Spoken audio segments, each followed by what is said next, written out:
a Ordem dos Advogados do Brasil, Seção São Paulo, pelo seu presidente, Dr. Luiz Flávio Borges Durso, através do Departamento de Cultura e Eventos, coordenada pelo Dr. Humberto Luiz Borges Durso, tenho a grata satisfação de receber hoje o Dr. Arthur Ricardo Hatz, que irá proferir palestra sobre o tema a Resolução 115 do CNJ e a nova sistemática dos precatórios com o advento da Emenda Constitucional número 62. Dr. Arthur é advogado militante, pós-graduado em Direito Administrativo, Direito Constitucional, Ciências Processuais, Direito Processual Civil, Direito Tributário e doutorando em Direito Civil pela Universidade de Buenos Aires. Professor nos cursos de extensão e pós-graduação do IPEC e FAPES. E desde já passo a palavra ao Dr. Arthur. Agradeço à Ordem dos Advogados do Brasil também, ao Dr. Luiz Flávio Borges Durso, ao Dr. Humberto, que nos recepcionou aqui, e sempre a esse Departamento de Cultura que cada vez mais vem estimulando todos os palestrantes a essa divisão de conhecimento. Agradeço a todos vocês que estão aqui presentes, é uma grande honra hoje proferir uma palestra para um número tão grande de profissionais da área do direito. E o tema de hoje é um tema que ele começa a se regulamentar, depois de tantos problemas que nós tivemos com os precatórios desde 1934. É um tema, às vezes, conflitante, muitas das vezes ele atrapalha a vida de muita gente, porque um número imenso de credores de precatórios que hoje ainda tem problemas por recebimento desses créditos, mas, aos poucos, as coisas estão se regularizando. E existe também uma regulamentação para tanto. De 1934, nós tivemos a constitucionalização do precatório, desde então, tivemos em 46, tivemos em 67, 69, em 1988, a Constituição de 1988, tivemos uma nova sistemática dos precatórios, e exatamente nesse ponto que eu queria começar a palestra de hoje, para nós distinguirmos dois pontos fundamentais desta palestra. Antes de entrarmos na Resolução 115, sem dúvida alguma, entrarei no texto constitucional, que abordará os precatórios, em sequência as emendas, que trouxeram as tratativas diversas dos precatórios, e finalizando a Resolução 115, que vem a regulamentar uma série de situações voltadas ao precatório. Vejamos, então. Sem dúvida alguma, temos aqui que fazer uma grande distinção entre poder constituinte e poder constituído. Poder constituinte é o poder criador, poder instituidor, poder que tudo pode, que tem liberação total. O poder constituinte é o poder que vai criar uma nova sistemática constitucional, vai criar um novo pacto fundamental, e a ele não há limites. Ao poder constituinte existe a possibilidade de criar, de bem fazer o que quer, inclusive com os precatórios. E não por menos, eu trouxe aqui quem é o titular ou o representante desse poder constituinte, que é o povo. O povo tudo pode. O povo, no Estado Democrático de Direito, é quem dita as regras. E aí, diante dessa sistemática, eu trago para vocês, inclusive, o parágrafo único do artigo 1º da Constituição de 88, ele explicita lá, todo poder emana do povo, isso é uma lógica constitucional. Essa é a sistemática do poder constituinte. E partindo dessa sistemática, em que o poder constituinte tudo pode, vem o artigo 33 do ato das disposições constitucionais transitórias e cria uma nova ordem constitucional no tocante aos precatórios. Vejam, até então, existia, olha, temos de pagar os precatórios. Existiam outros mandamentos. Vejam, existe a possibilidade de pagar os precatórios. Com o artigo 33 na DCT, ou seja, esse texto transitório da Constituição Federal, ele vem trazer o seguinte, olha, de uma vez por todas, para darmos efetividade ao pagamento do precatório, vamos parcelar esse pagamento em 8 anos. E este poder, isso pode. Este poder que eu digo é o poder constituinte. Quando surge uma nova ordem constitucional, pode ele sim pode criar uma sistemática de pagamento parcelado dos precatórios, como fez no artigo 33. E aí, trouxe lá pelas tantas, com atualização em prestações anuais iguais e sucessivas, no prazo máximo de 8 anos, a partir do 1º de julho de 89, né, da decisão editada pelo poder e por aí afora. Vejam, a nova ordem mandou que pagassem os precatórios em 8 anos. Ponto. O poder constituinte isso pode. Essas são as novas regras. E já que essas são as novas regras, o que fazer daqui em diante? Daqui em diante temos que seguir as regras. Porque agora existem as regras do jogo. E quais são as regras do jogo? Vejam, podemos ditar várias aqui. Podemos fazer uma visão sistemática da Constituição Federal e ver, por exemplo, que eu tenho como direito fundamental o direito de propriedade. Ótimo. Eu tenho direito à segurança, eu tenho direito à igualdade. E aí, alguns pontos que tocam exatamente a matéria precatória. Propriedade, igualdade. Muito se discutia sobre precatórios alimentares e precatórios comuns. E aí o que acontece? Vem o poder constituído, e não mais o poder constituinte, e cria uma nova sistemática constitucional referente ao pagamento dos precatórios. O poder constituído é a criatura que está submissa às ordens do seu Criador, submisso às ordens do poder constituinte. Este criou o pagamento dos precatórios em 8 anos. Vem o poder constituído e cria uma nova sistemática. Mas aí, para que nós não entremos aqui ainda nessa nova sistemática do poder constituído, mas que nós possamos aqui colocar algumas balizas sobre o que o poder constituído pode, ele tudo não pode. Existem limites a este poder constituído. E aí a Carta trouxe no artigo 60 os limites constitucionais referentes ao poder constituído, que a ele tudo não pode. A este poder que a tudo não pode, que tem de seguir algumas regras, vem o artigo 60. E agora, como eu disse para vocês, nós temos as regras referentes ao pagamento dos precatórios. Artigo 33, ADCT, pagamento em 8 anos. Perfeito. Vem a Carta Magna e fala no seu artigo 60, a Constituição poderá ser emendada mediante propósito. E aí vem questão formal e tudo mais, quem pode.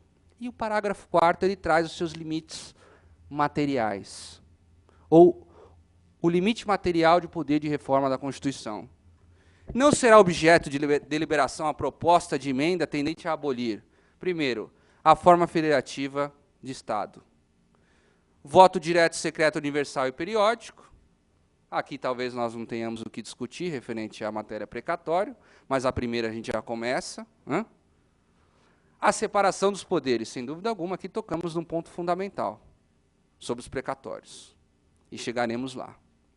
E os direitos e garantias individuais. Veja, lá no começo da nossa conversa, estávamos falando sobre direito de quê? Direito de propriedade. Determinado por quem? Pelo poder constituinte, que é limitado a sua modificação, ou é limitada a sua modificação deste direito pelo poder constituído. Poder constituído que cria uma sistemática assim.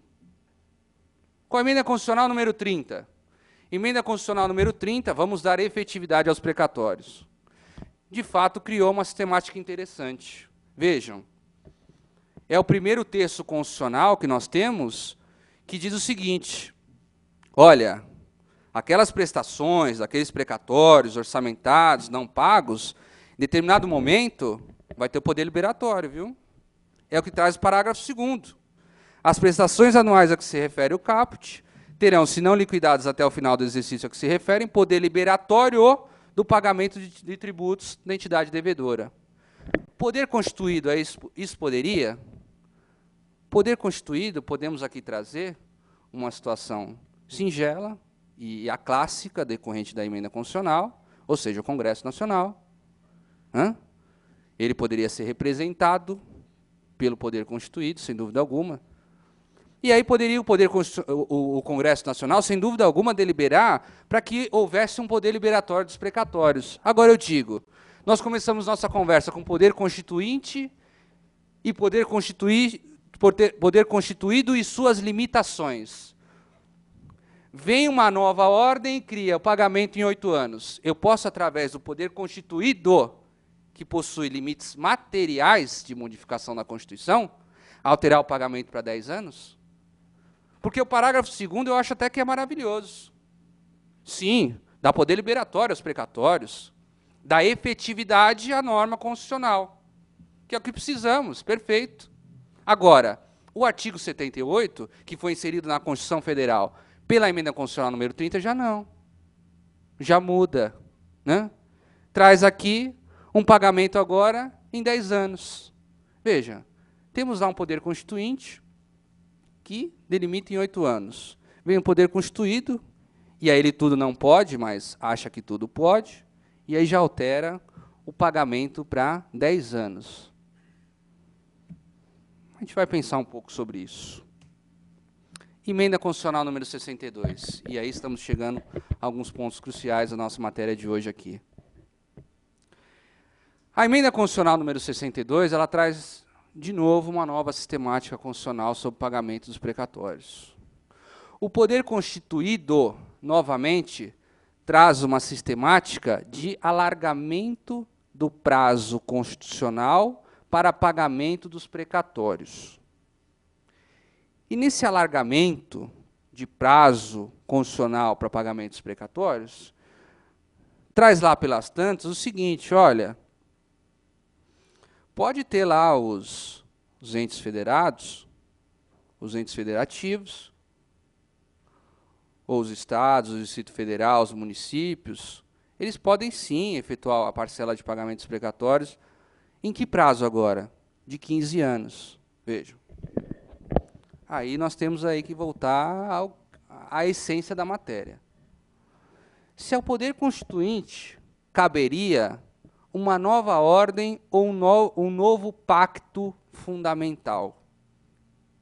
E essa é a melhor determinação, pelo menos que eu vejo, e muito bem tratada pelo catedrático de Direito da Universidade de Buenos Aires, catedrático de Direito Constitucional da Universidade de Buenos Aires, o professor Gustavo Ferreira.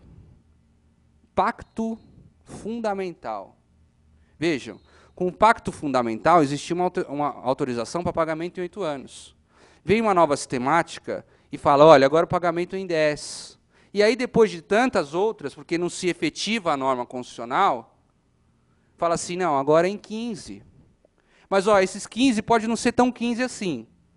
Porque você pode aderir a um regime especial e você ir pagando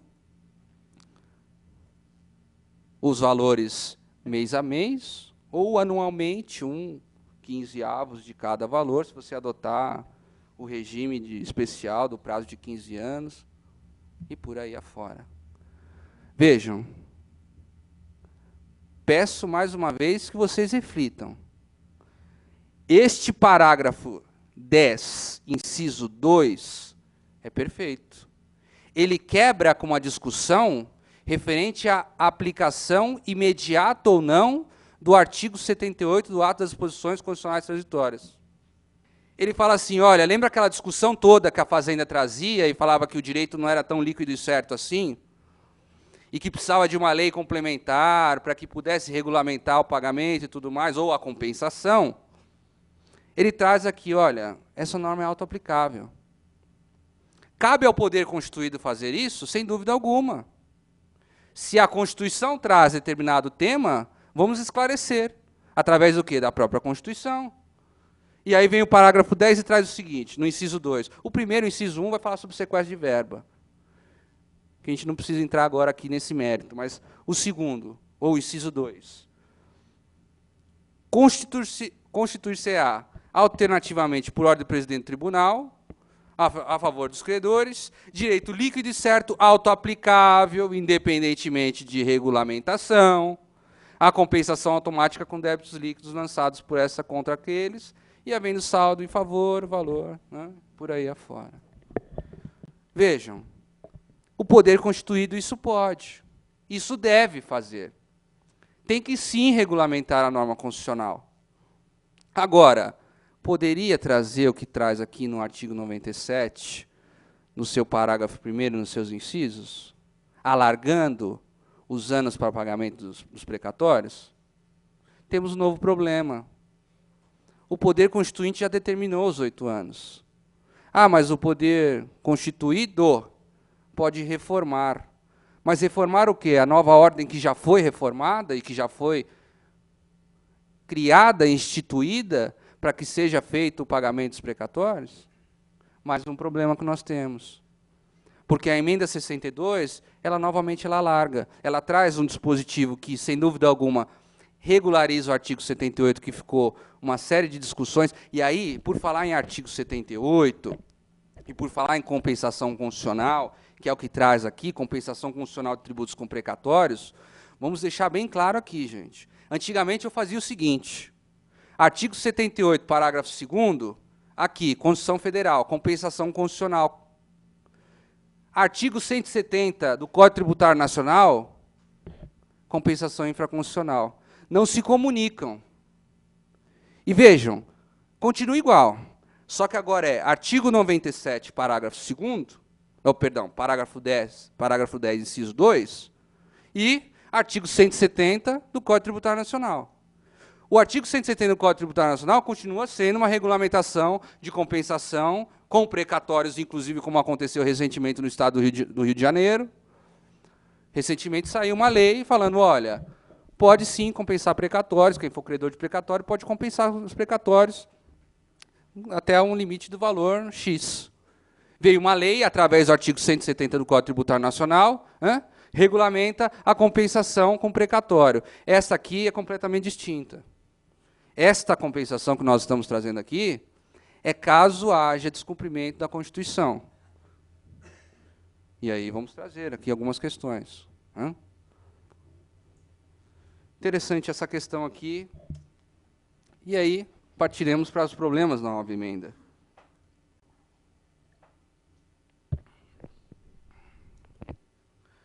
A nova emenda, ela traz alguns problemas, já que nós vamos tratar da resolução, vamos tratar da emenda que é necessariamente antecedente à resolução 115.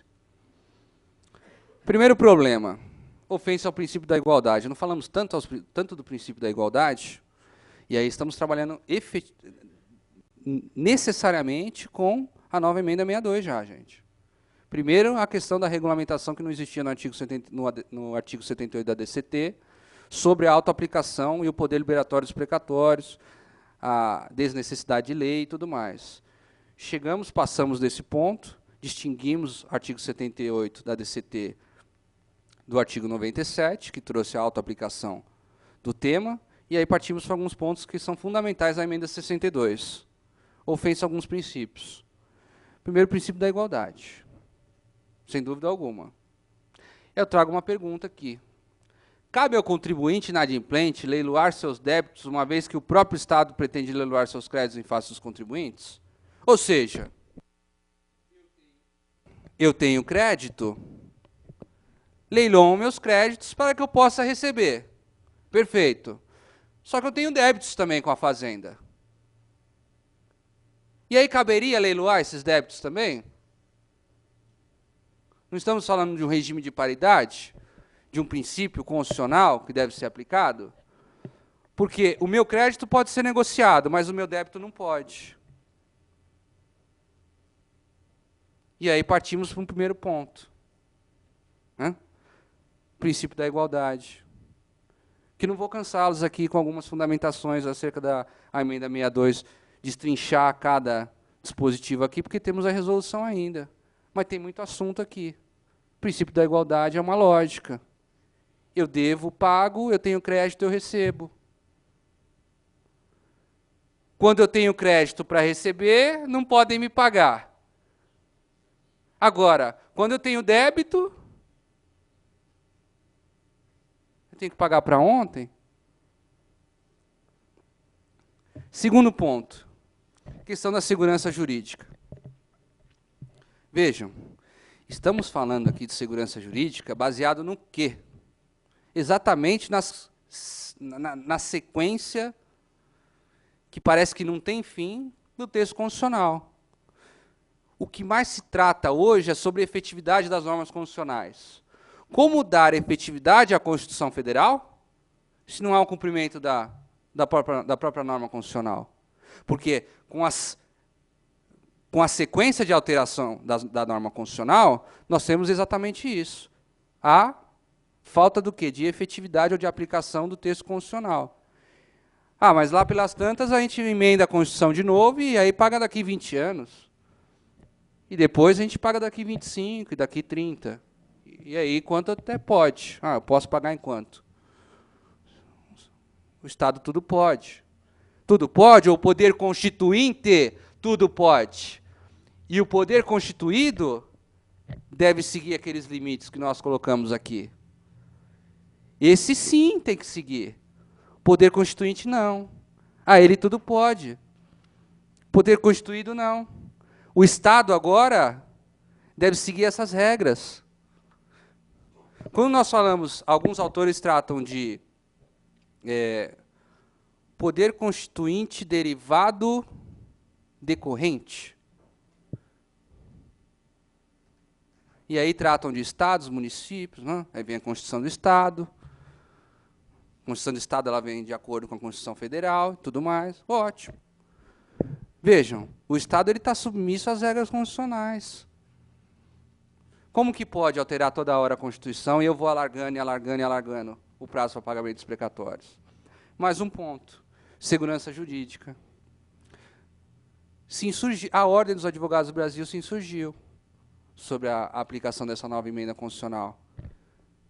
Está no Supremo Tribunal Federal, uma análise, o ministro Carlos Aires Brito, já pediu informações a todos os tribunais, e aí eu vou trazer alguns dados aqui, que particularmente eu acho que é uma situação completamente absurda que hoje nós encontramos sobre o pagamento dos precatórios.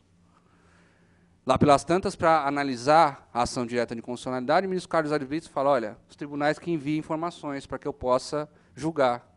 E aí nós vamos ver algumas informações aqui.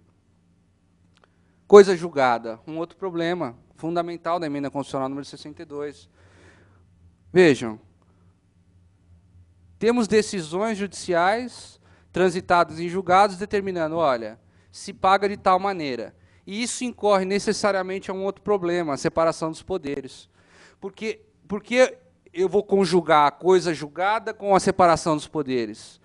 Porque no momento em que o magistrado determina a correção de determinado valor, adotando um índice oficial, ponto, transitou em julgado, a matéria tem de ser cumprida, ou a decisão tem de ser cumprida, e aí vem, lá pelas tantas, o poder constituído, altera e fala, olha, a alteração agora daquela sentença lá que, vamos pegar um índice oficial, uma taxa Selic, por exemplo, e aí atualizava o débito, o precatório pela taxa Selic, ou qualquer outro índice oficial que fosse determinado em sentença, e agora vem a emenda constitucional e fala, não, agora vamos aplicar o índice da caderneta de poupança. Mais um problema.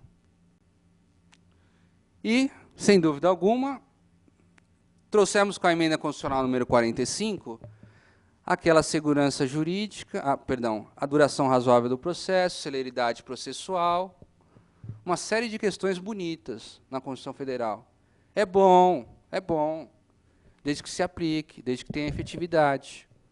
Celeridade processual é fundamental para o Estado Democrático de Direito. Agora, e essa celeridade processual com essa nova emenda? Porque, a falar de celeridade processual, em postergação de pagamentos, em situações absurdas como hoje nós nos encontramos, com constantes emendas constitucionais que legitimam uma situação que pelo menos num primeiro ponto parece ser irregular, dá problema.